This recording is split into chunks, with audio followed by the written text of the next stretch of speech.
invité à nouveau pour apporter la parole parmi vous. J'ai beaucoup de joie à venir vous revoir et voir comment Dieu agit parmi vous. On peut dire que vous êtes une église aimée de Dieu quand même, hein? D'avoir ces pasteurs qui viennent, je sais qu'il n'y a pas que moi, il y avait Robert Grenet aussi et d'autres, et puis d'avoir un frère qui a répondu à l'appel. Dieu vous aime beaucoup. Hein? Il y a des églises qui peuvent être jalouses, qui n'ont pas de pasteur encore, hein, qui prient encore, et Dieu n'a pas encore pu répondre.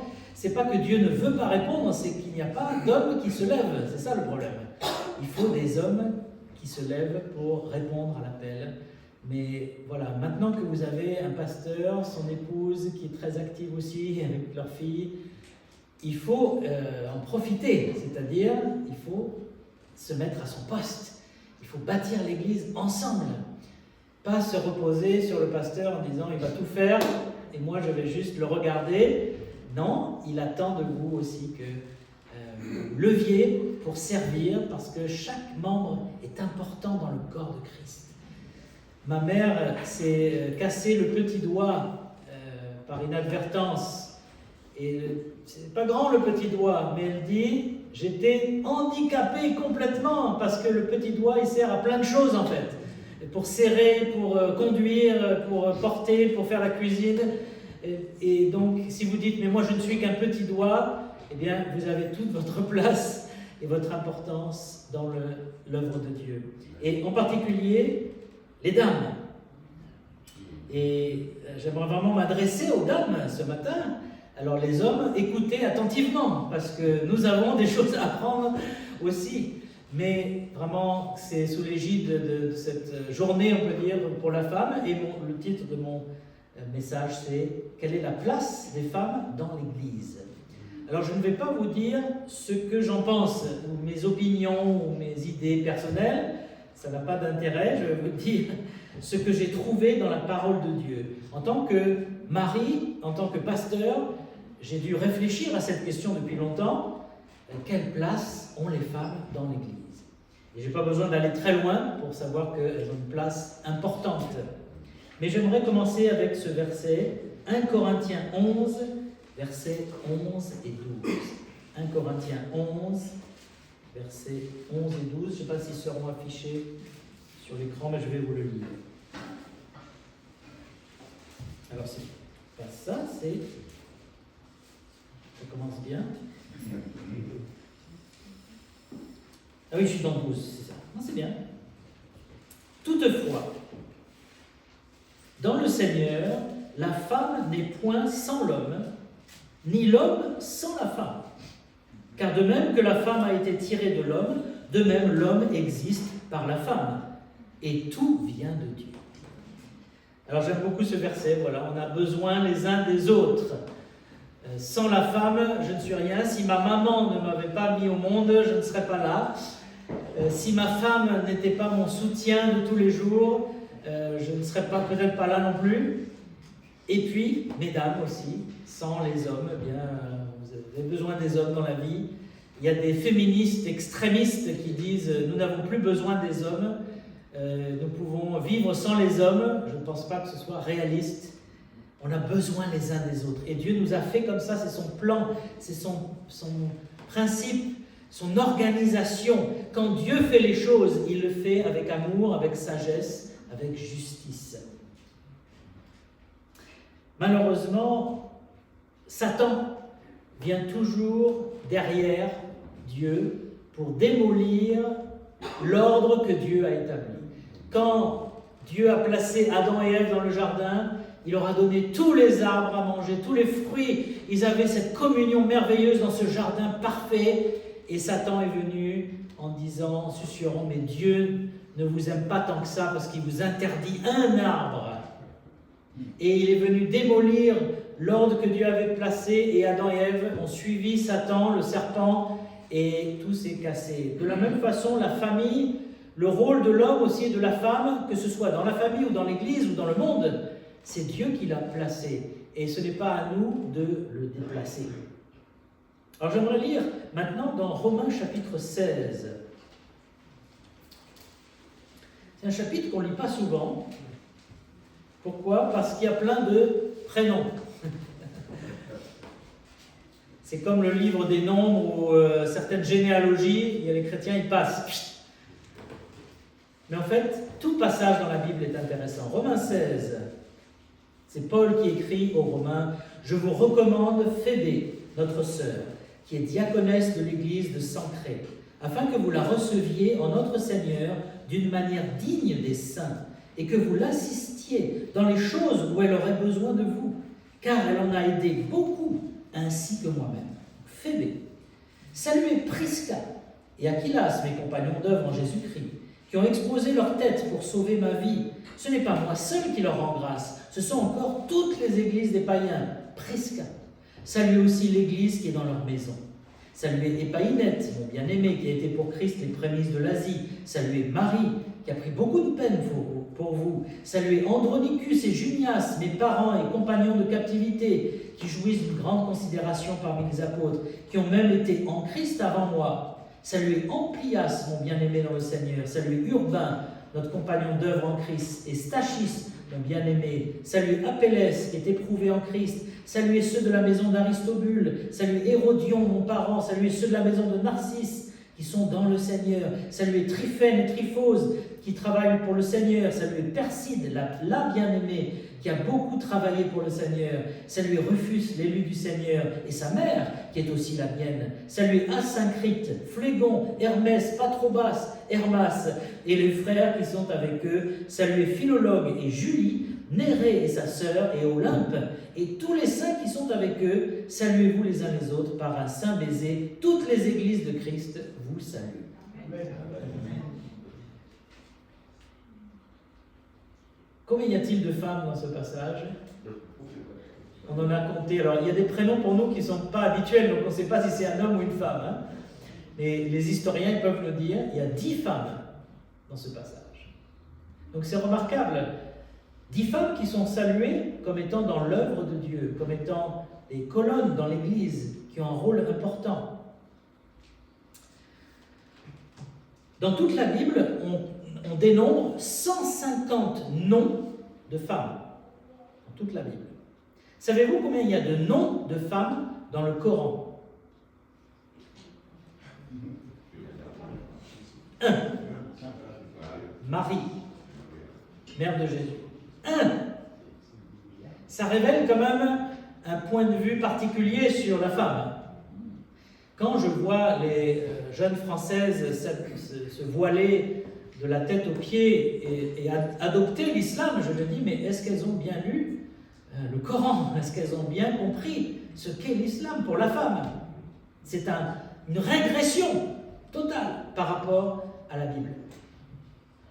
Mais vous savez que chez les Grecs, et donc chez les polythéistes grecs, Aristote disait le mâle, l'homme, hein, est par nature supérieur et la femelle inférieure.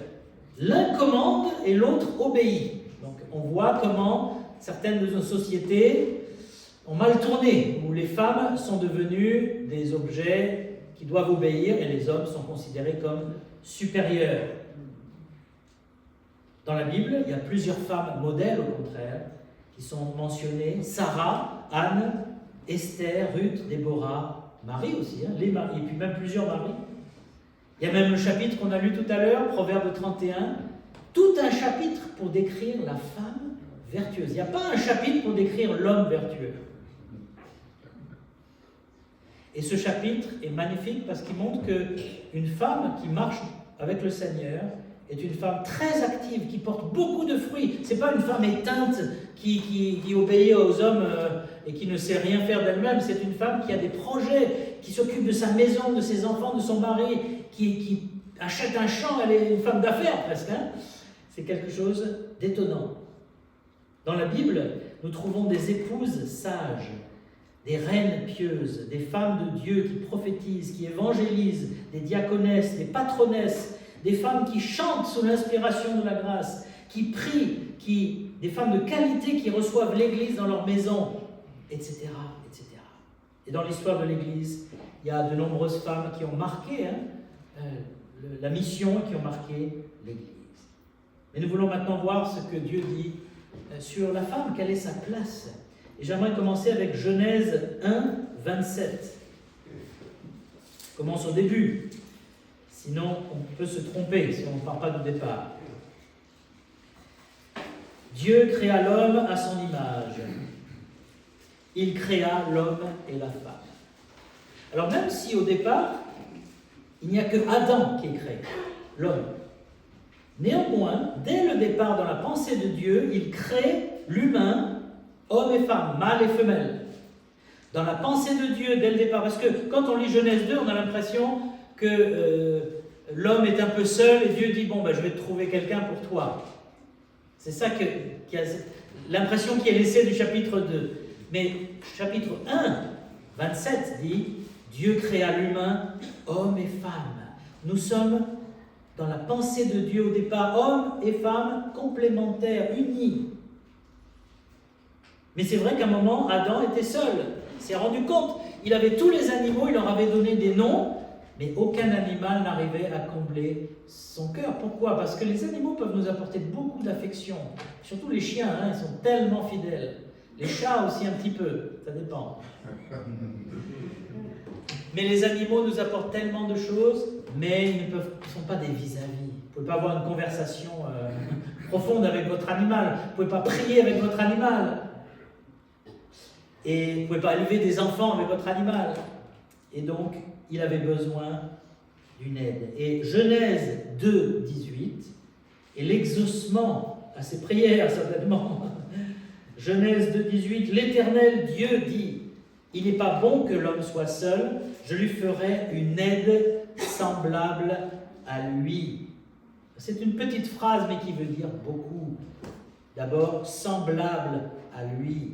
La femme n'est pas inférieure.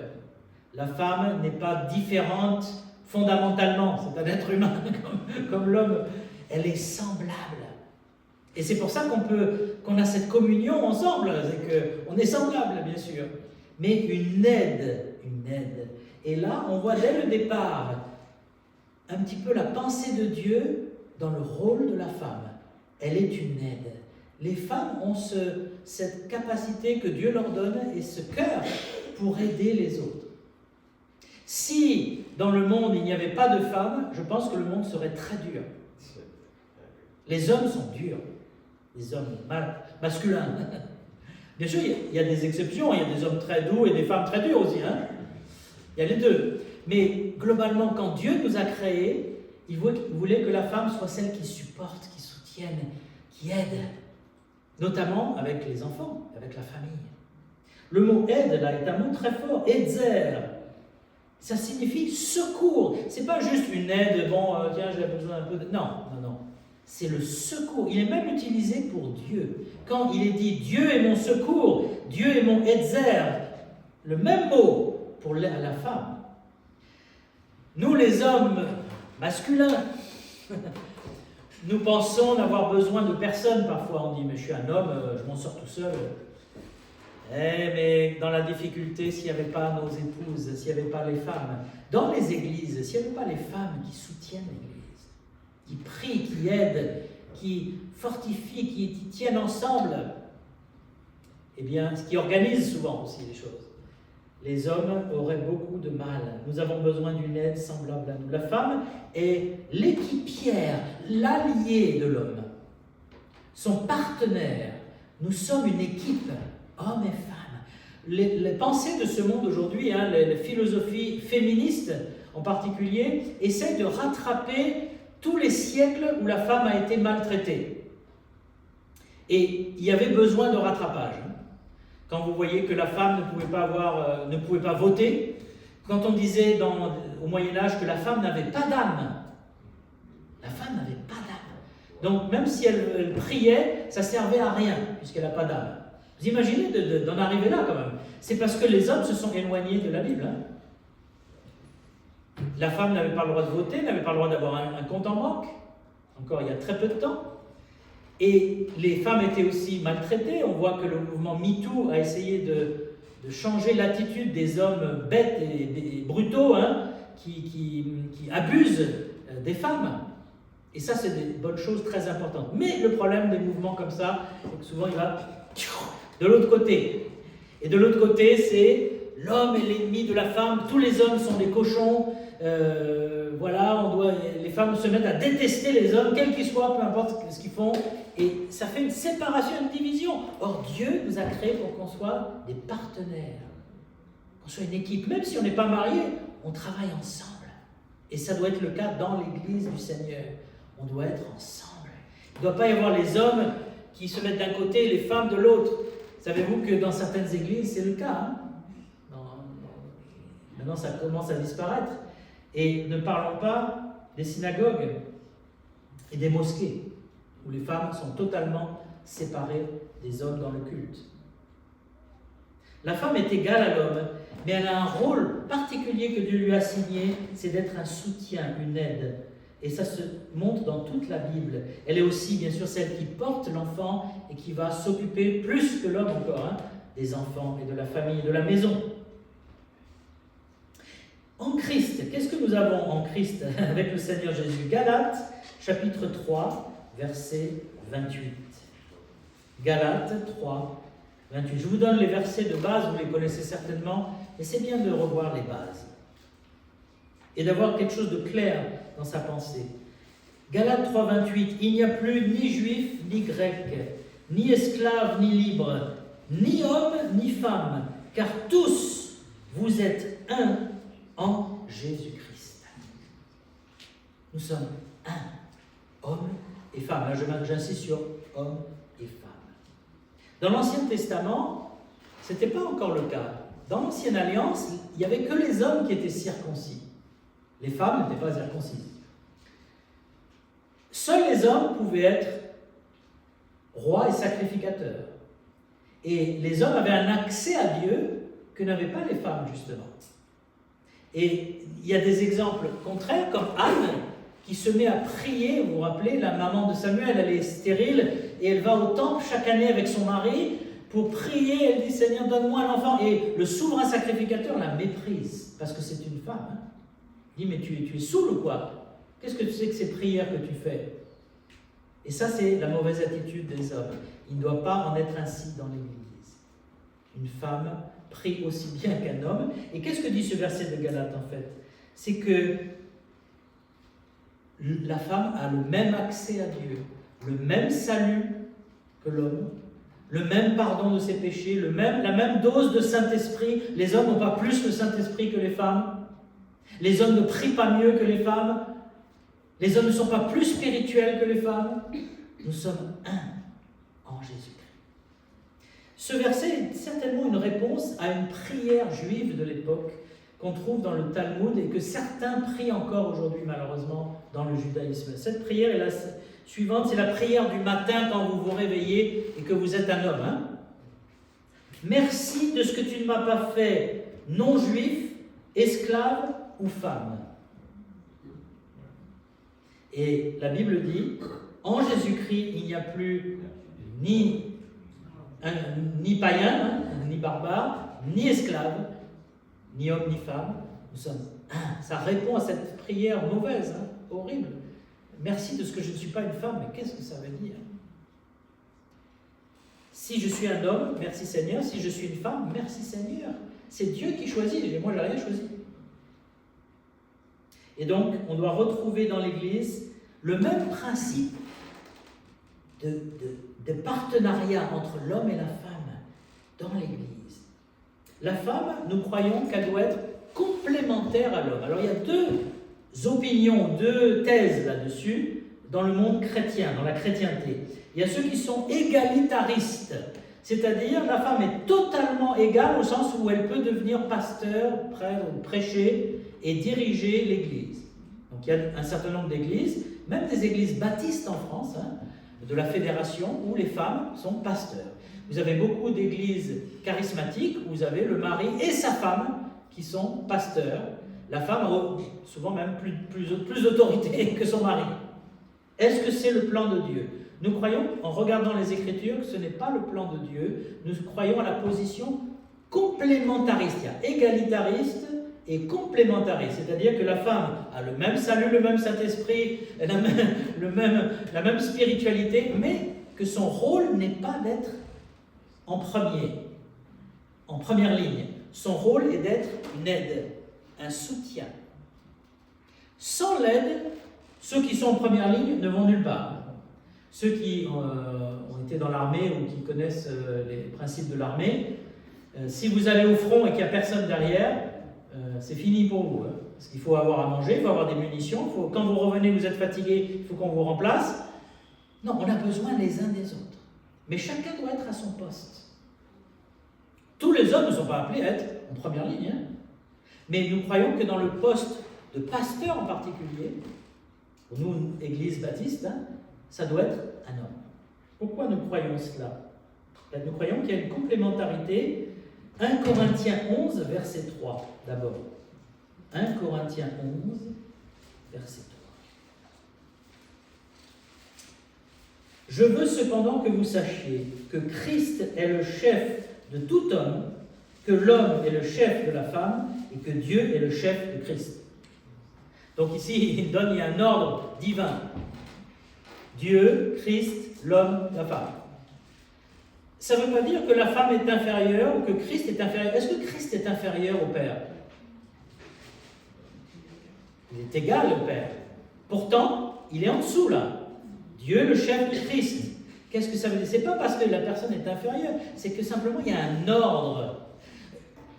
Dans une entreprise, il y a un patron, il y a un sous-chef, il y a un contremaître, et puis il y a des employés, des ouvriers. Si l'ouvrier se met à être PDG, vouloir donner des ordres dans le PDG, ben il va y avoir des conflits, là, il va y avoir un problème. Chacun doit être à son poste et chacun a son rôle. Le patron, s'il n'avait pas les employés et les ouvriers qui travaillent, ben son entreprise, elle va nulle part. Et il y a des patrons qui oublient ça. Et puis il y a des ouvriers qui oublient que s'il n'y avait pas le PDG et les cadres là, qui font tous les papiers administratifs et qui font la paye, etc., et qui gèrent, eh bien, ils travailleraient, mais l'entreprise coulerait.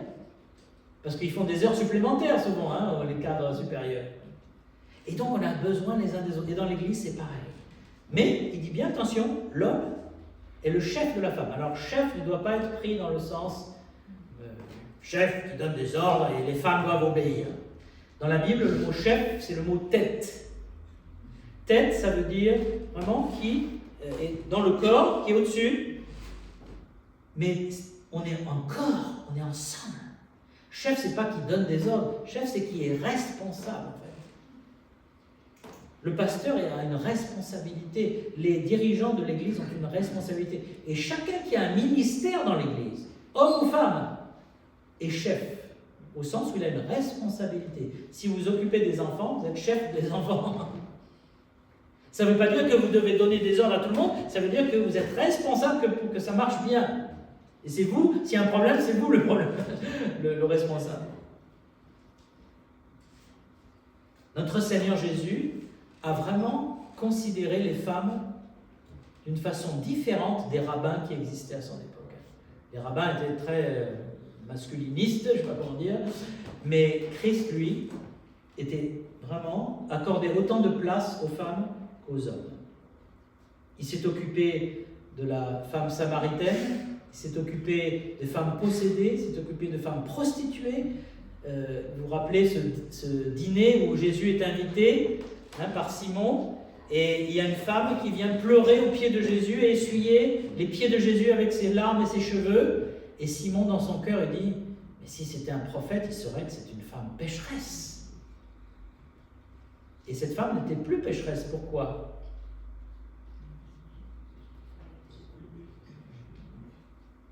Pourquoi elle n'était plus pécheresse déjà?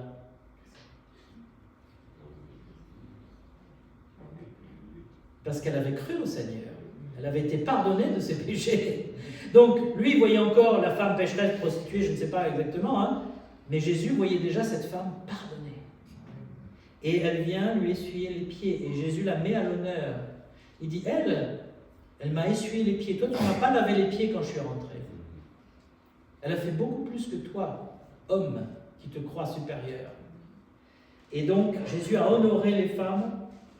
Et quand il est ressuscité, à qui il s'est montré en premier? aux femmes. Qui était près de la croix pour soutenir le Seigneur? Les femmes. Elles s'appelaient toutes Marie. Je pense qu'à l'époque, vous n'avez pas beaucoup de choix de prénoms. C'était Marie ou Marie. Hein, et les hommes, Joseph ou Joseph. Ou Jean. Il n'y avait pas beaucoup de prénoms différents. C'est pour ça qu'on a toutes ces Maries. Mais elles étaient au pied de la croix. Et Jésus s'est occupé de sa mère. Il a dit à Jean, tu vas t'occuper de ma maman. Hein, parce qu'il n'y avait plus de papa là. Il était le frère aîné. Jésus a mis les femmes à l'honneur. Il y avait des femmes qui le soutenaient de leur bien, des femmes assez riches qui aidaient Jésus et les disciples pour manger et pour vivre. Pourtant, quand Jésus a choisi 12 messagers, apôtres, il a choisi 12 hommes. Il n'a pas choisi de femmes.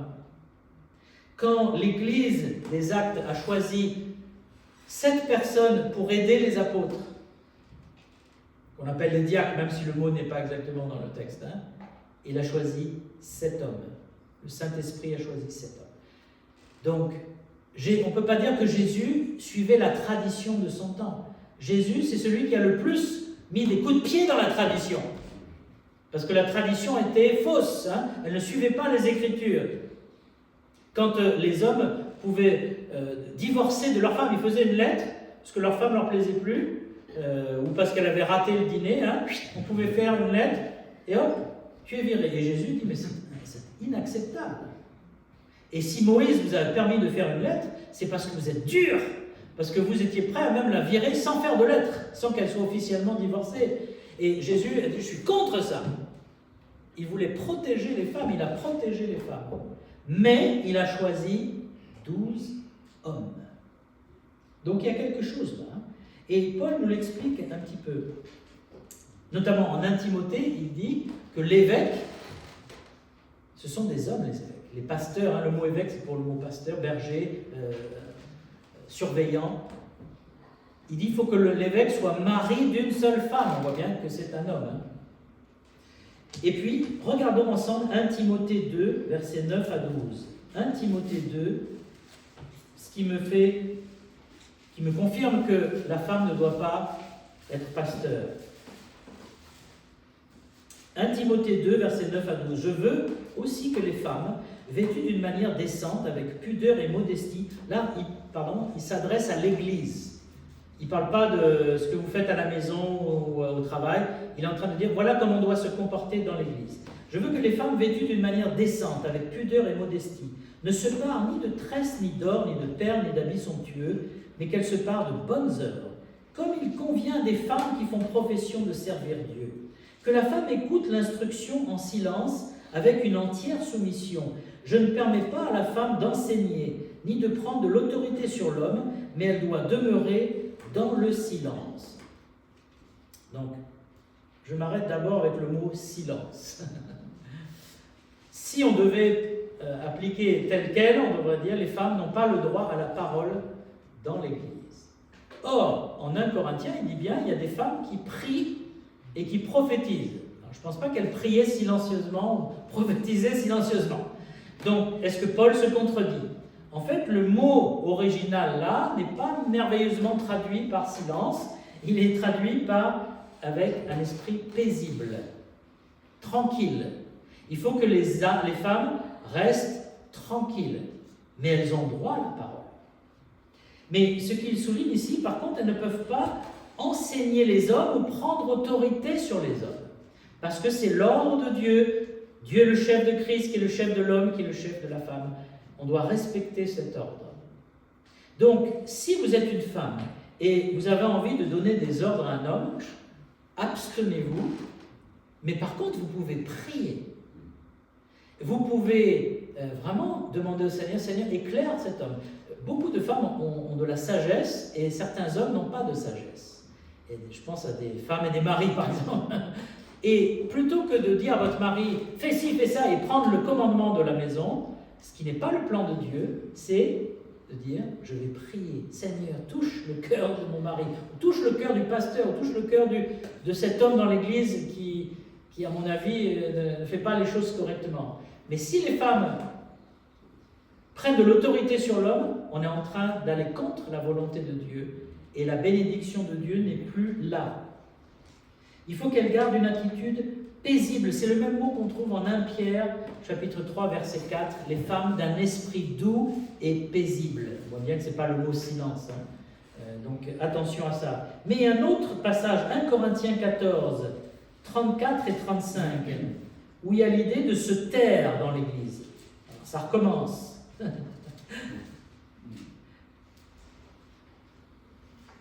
1 Corinthiens 14, 34, 35. Que les femmes se taisent dans les assemblées, car il ne leur est pas permis d'y parler, mais qu'elles soient soumises, comme le dit la loi. Si elles veulent s'instruire sur quelque chose, qu'elles interrogent leur mari à la maison, car il est malséant à une femme de parler dans l'Église. Est-ce de chez vous que la parole de Dieu est sortie, ou est-ce à vous seul qu'elle est parvenue? Alors quand on lit le passage comme ça, même moi je suis choqué. On a l'impression que les femmes, taisez-vous, il n'y a rien à dire, si vous avez une question, allez demander à votre mari. Mais en fait, il y a un contexte là. Si vous prenez les versets d'avant, il parle des prophéties. Par exemple, verset 27. En est-il qui parle en langue, que 2 ou 3 parlent, chacun son tour, et que quelqu'un traduise? S'il n'y a pas de traducteur, qu'on se taise dans l'Église. Pour ce qui est des prophètes, que 2 ou 3 parlent et que les autres jugent. Sinon, qu'on se taise. C'est ça le contexte. Et c'est ça que les commentateurs de la Bible ont compris avec l'histoire de l'Église. C'est que dans le culte, il y avait des prophètes, parce qu'il n'y avait pas encore le Nouveau Testament. Les chrétiens, ils avaient l'Ancien Testament, mais ils n'avaient pas le Nouveau. Donc il y avait Paul qui pouvait prophétiser lui-même, qui apportait la parole, mais il y avait d'autres prophètes dans l'Église qui pouvaient dire aux chrétiens les indications. Voilà comment on doit faire, voilà ce que Dieu demande.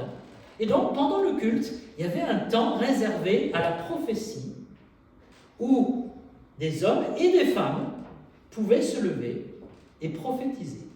Mais il fallait que les autres jugent. Pourquoi? Parce que il fallait que ça soit conforme aux paroles des apôtres et aux paroles de l'Ancien Testament. Si ça contredisait, vous voyez là, toi tu es un faux prophète, tais-toi, assieds-toi.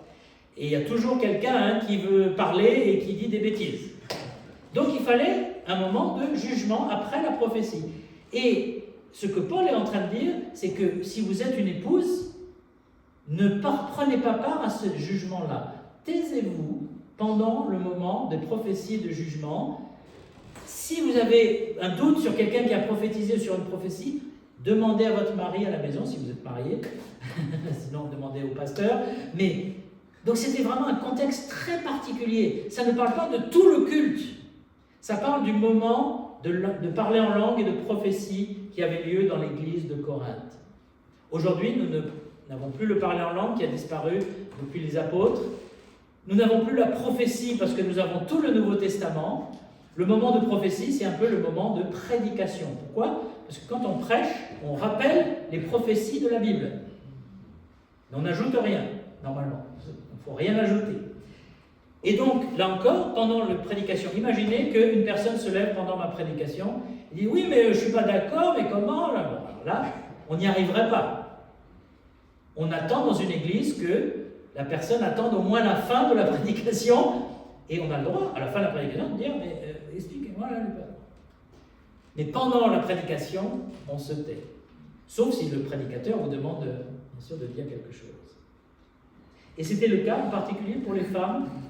Il semble qu'à Corinthe, les femmes avaient une attitude particulière qui n'était pas le cas dans les autres églises. Elles étaient particulièrement effrontées et elles voulaient tout diriger, prendre la parole, etc. Et Paul est obligé de recadrer. Donc, pendant le moment de prophétie, taisez-vous. Il est assez ferme, mais il le dit. Par contre, dans Corinthiens, il dit aussi, si une femme prie ou prophétise, il faut qu'elle porte un voile. Alors ça, c'est une autre question très délicate. Beaucoup d'églises se sont creusé la tête. Est-ce qu'il faut vraiment que les femmes portent un voile quand elles prient ou prophétisent? Il y a des églises qui le font, et si elles le font, c'est leur droit. Si c'est comme ça qu'elles sont organisées, c'est dans la Bible. Et c'est pour que les femmes montrent leur humilité au moment où elles prient, ou au moment où elles parlent, qu'elles puissent montrer leur humilité. Nous croyons que c'était quand même particulier avec Corinthe, où il y avait cette attitude défiante à cause de la mentalité de Corinthe. C'était lié à la mentalité de l'époque. Nous ne voulons pas demander aux femmes de porter un voile aujourd'hui pour la prière, pour plusieurs raisons. Mais une des raisons majeures aujourd'hui, c'est l'islam. Nous ne voulons pas que nos femmes ressemblent à des musulmanes et qu'elles se sentent opprimées et voilà, marquées. Voilà. Toi, tu portes un voile, tu es inférieur. Nous voulons que nos femmes se sentent libres de prier dans le culte. Mais si une femme dit « moi je veux couvrir ma tête », c'est son droit, mais elle ne doit pas l'imposer aux autres. Quoi qu'il en soit, c'est important que la femme garde une attitude humble. Les hommes aussi, soyez humbles, ça c'est dans la Bible, mais en particulier la femme, à notre époque, où la femme est poussée à prendre autorité sur l'homme. La femme peut faire tout ce qu'elle veut, sauf dans l'Église. Dans l'Église, et dans le couple, prendre autorité sur l'homme. C'est un peu comme le jardin d'Éden. Tu peux manger de tous les arbres, mais il y en a un, tu ne peux pas. Qu'est-ce qui est interdit aux hommes? Parce qu'on pourrait dire, mais les hommes alors? Ben, les hommes, c'est pareil. Soyez soumis les uns aux autres, dit la Bible. Ça, c'est pour les hommes aussi. Aimez vos femmes comme Christ a aimé l'Église. Et si tu n'as pas cet amour sacrificiel, tu n'es pas un mari suffisant. Il faut que tu fasses mieux. Et donc, il y a un verset donc, qui est difficile pour les femmes modernes, dans Éphésiens 5, « Femmes, soyez soumises à vos maris ». Parce que, vraiment, le mot « soumise », là, ça passe pas. On n'arrive pas à l'avaler. Il y a tout un contexte aussi, c'est dans le couple, c'est dans le mariage, le mari est aimant, mais la femme doit accepter d'être une aide. C'est toujours le même rôle, d'être un soutien, d'être une équipière pour son mari. La femme peut faire plein de choses, on voit dans le Proverbe 31, elle peut avoir plein d'initiatives, etc. Mais globalement, dans l'Église et dans le couple, elle doit être un soutien, une aide. Et soumise, ça ne veut pas dire être une carpette, une femme de ménage qui n'a rien à dire et qui une potiche ou une plante verte. C'est pas ça soumise. C'est qui se met en dessous. C'est pour ça qu'il est dit à tous les chrétiens, soyez soumis les uns aux autres. Mets-toi en dessous, c'est-à-dire sois un soutien pour les autres. Le pasteur aussi doit être un soutien pour les autres. Pour être un soutien, il faut se mettre en dessous. Il dit que chacun regarde l'autre comme étant au-dessus. C'est ça la soumission. Il n'est pas dit « Marie, soumettez vos femmes ». Non, ce n'est pas dit. « Marie, commandez à vos femmes ». Ce n'est pas écrit dans la Bible. C'est écrit « Femmes, mettez-vous en dessous pour soutenir votre foyer si vous avez un mari et des enfants ». Mais il y a une question pour les femmes célibataires. Dans nos églises baptistes conservatrices, si on peut dire, le modèle de la femme vertueuse, c'est une femme qui se marie et qui a des enfants.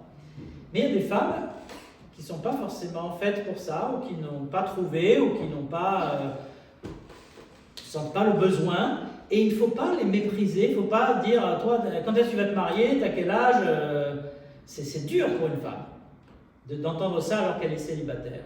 C'est peut-être pas son choix, mais même si c'est son choix. Et qu'est-ce que peut faire une femme célibataire dans l'église? Mais il y a plein de choses qu'elle peut faire, parce qu'étant célibataire, elle a beaucoup de temps. Elle a tous ces moyens qu'elle peut utiliser pour servir le Seigneur. Elle peut apporter l'évangile, elle peut prier, passer du temps, elle peut aider les autres femmes, elle peut faire de la musique, elle peut écrire, elle peut enseigner les femmes, il y a plein de choses qu'une femme peut faire étant célibataire. C'est pas parce que vous n'êtes pas une maman que vous n'êtes pas une femme accomplie. Il y a Amy Bird, une américaine, qui a écrit pas mal de livres là-dessus, parce qu'elle-même était dans ce cas. Et elle dit, ce que je fais, c'est que je me laisse guider par le Saint-Esprit quand il me pousse à faire quelque chose, mais je reste dans l'ordre de Dieu. Je ne m'impose pas aux hommes, je n'enseigne pas les hommes, je ne prends pas autorité sur les hommes. Mais en tant que femme célibataire, je fais plein de choses. C'est une conférencière, qui fait des conférences pour aider les femmes justement chrétiennes. Et elle fait plein de choses intéressantes. Surtout pensons aux dons spirituels. Nous avons tous des dons spirituels. Ce n'est pas réservé aux hommes. Les femmes ont des dons spirituels. Qu'est-ce qu'il y a dans les dons spirituels? Est-ce que vous pouvez m'en citer quelques-uns comme ça?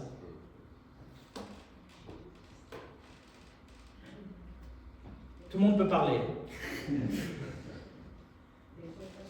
L'exhortation, qu'on peut traduire par encouragement, qui est plus le don d'enseigner. Tout à fait. C'est tout? Il y a 2 dons spirituels. Évangéliser n'est pas un don spirituel, non. C'est un appel à tous. Alors, prier, ce n'est pas un don spirituel, mais par contre, il y a quelque chose dans la prière qui est un don spirituel. Il faut prier comment? Avec quoi? Avec foi. Le don de la foi, c'est un don spirituel. Ce n'est pas la foi pour être sauvé. Le don spirituel de la foi, c'est la foi qui qui bouge les montagnes. C'est cette foi, quand vous priez, Dieu est là et Dieu répond. Ça, c'est un don spirituel. Il y a des femmes qui ont ce don spirituel, il faut qu'elles l'utilisent. Le don d'encourager les autres, le don d'organiser, le don d'enseigner les enfants. Les jeunes femmes ont besoin d'enseignement des femmes plus âgées. Les jeunes mamans ont besoin d'aide, parce que c'est compliqué d'être jeune maman. Il faut que les femmes se lèvent pour aider leurs consoeurs et aussi on peut participer à l'organisation du repas fraternel, on peut faire plein de choses en étant femme. On peut chanter dans la louange, on peut... Voilà. Mais prêcher aux hommes, non. Diriger l'Église, non. Mais il y a plein de choses qu'on peut faire. Attention, mesdames, à la jalousie, à la compétition. En Philippiens 4, il y avait Évodie et Syntyche. Et c'était 2 missionnaires, 2 femmes qui prêchaient l'Évangile. Ce n'était pas n'importe qui dans l'Église. Elles étaient missionnaires, elles étaient très actives, elles étaient pleines du Seigneur, elles servaient le Seigneur. Et pourtant, Paul, je vais dire, soyez d'un même avis. Elles étaient un peu en compétition toutes les 2. Il y avait peut-être de la jalousie. C'est pour ça que toute l'épître aux Philippiens parle de ça d'ailleurs, de l'unité, de l'humilité. Je pense que c'est à cause d'Évodie et Syntyche que Philippiens a été écrite. C'est mon opinion. Alors attention mesdames, vous n'êtes pas là pour être la plus spirituelle ou la plus en vue ou la mieux notée ou je ne sais pas quoi. Chacun a son poste. Je n'ai pas à regarder l'autre, qu'est-ce qu'on dit de lui, qu'est-ce qu'il fait. Non, mon appel à moi, est-ce que je réponds à mon appel, à mon don spirituel? Pareil, en 1 Timothée 3,11, il dit, les femmes doivent être honnêtes, non médisantes, sobres, fidèles en toutes choses. Attention à la médisance, à parler, t'as vu un tel, t'as vu un truc, ça détruit une église à petit feu. Il faut vraiment penser à exhorter, à édifier, à encourager, à être spirituel. Parfois, les hommes sont un peu matérialistes. Dans nos conversations entre nous, on parle, t'as vu le match de foot, t'as vu, j'ai une panne dans ma voiture, j'ai mon carburateur, ou je sais pas quoi. Et les femmes, elles, parlent du Seigneur. Alors, c'est pas une généralité, mais c'est quand même souvent le cas. Elles aiment parler du Seigneur ensemble. Mais continuez, mesdames, et donnez-nous l'exemple, nous les hommes. Parlons du Seigneur quand on parle ensemble. Dans le livre des Actes, il y avait des femmes magnifiques, Dorcas, qui a vu le besoin dans son église. Il y avait des gens pauvres qui n'avaient plus de vêtements. Elle dit, je vais fabriquer des vêtements. Et dans l'église contemporaine, il y a des Catherine Booth, la femme de William Booth, le fondateur de l'Armée du Salut. On connaît le fondateur, mais en fait, sa femme a joué un rôle fondamental. Elle n'a pas pris l'autorité sur son mari, mais sans elle, il n'aurait pas fait l'Armée du Salut, je pense. Et elle prêchait l'évangile, Catherine Booth.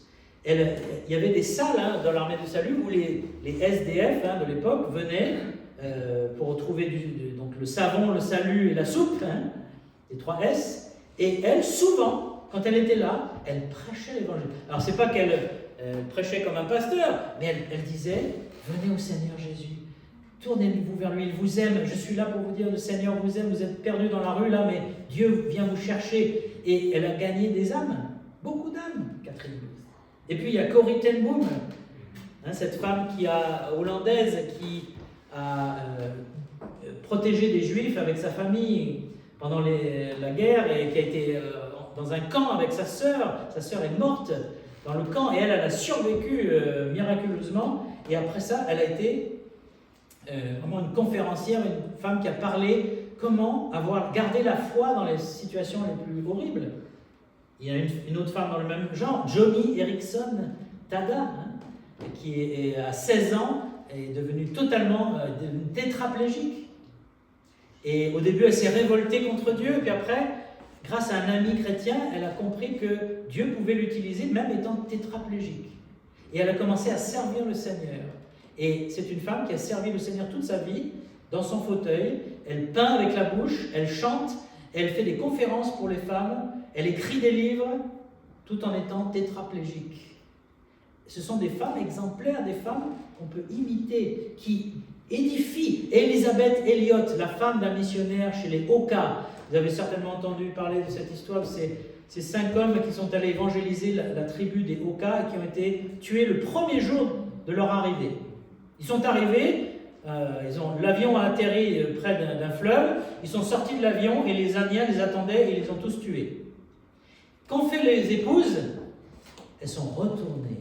D'abord, elles ont prié, elles ont pris le temps du deuil, etc. Mais au bout d'un moment, elles ont dit, on va revenir les voir et leur dire qu'ils se sont trompés. Ils n'auraient pas dû les tuer, mais qu'ils ont besoin du Seigneur. Et là, elles n'ont pas été tuées. Et elles ont apporté l'évangile dans la tribu des Oka. Elizabeth Elliot, une femme de foi extraordinaire. Parce qu'il faut avoir du cran quand même, pour retourner là où votre mari a été tué. Et pardonner, en plus. Alors il y a plein d'exemples. Alors ce sont des femmes connues, mais en fait il y a plein de femmes inconnues qui jouent un rôle fondamental dans leur église, par leur présence, par leur prière, par leur amour, par leur soutien. Et nous avons besoin de ces femmes-là. Et soyez ces femmes-là. Nous avons besoin de vous. Et les hommes, soyez à votre poste, soyez fidèles. Des fois, les hommes comptent trop sur les femmes. Ils ne font rien. Et du coup, les femmes disent, mais personne ne fait rien là. Alors, elles se lèvent. Elles ont raison, quelque part. Alors, les hommes, il faut faire notre travail à nous.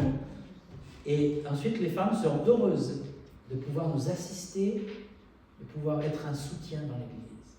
J'espère que ce n'était pas trop choquant ou trop compliqué. Si vous avez des remarques ou des questions, je suis à votre disposition. C'est ça que j'ai trouvé dans les Écritures, c'est ça que j'applique dans ma vie, et j'ai un immense respect pour les femmes, quelles qu'elles soient, et Dieu nous a créés l'un pour l'autre, et donc continuons dans ce travail d'équipe. Je vais terminer par un mot de prière.